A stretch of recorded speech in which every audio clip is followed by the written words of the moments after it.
You're listening to SBS News.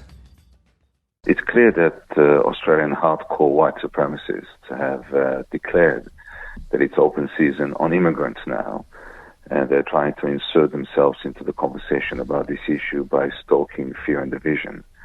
But we need to remember that these agents of evil who dream of an Australian Hitler deem anybody who's different, whether it is Jews, Muslims, the disabled, members of the LGBTIQ plus community, or Indigenous Australians, as unworthy of life.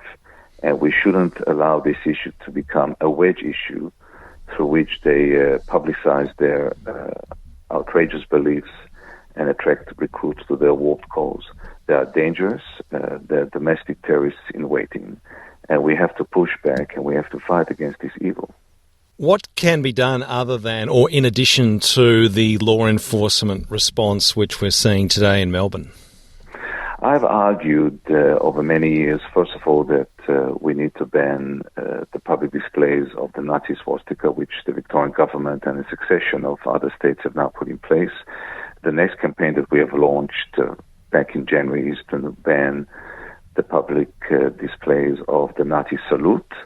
But I think we have to think bigger. This is a whole of society challenge.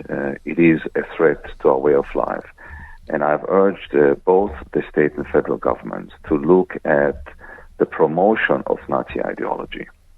I think, and I've again maintained this position for many years, that these particular neo-Nazi organizations need to be labeled and need to be categorized as terrorist organizations, as we do with ISIS and other movements, because ultimately their aim is to, in a sense, replace democracy with their own Aryan worldview.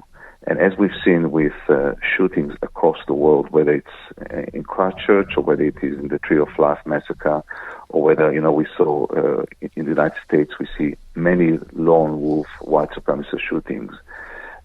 This kind of hate has consequences, and it's often deadly. And what would you say to people who might watch the Vision tonight and say to themselves, "Oh, this is just a small number of extremists who we don't need to really worry about"? That would be a mistake. You only need one individual who is being poisoned by the racist and hateful rhetoric that these Hitler worshippers are spewing to believe.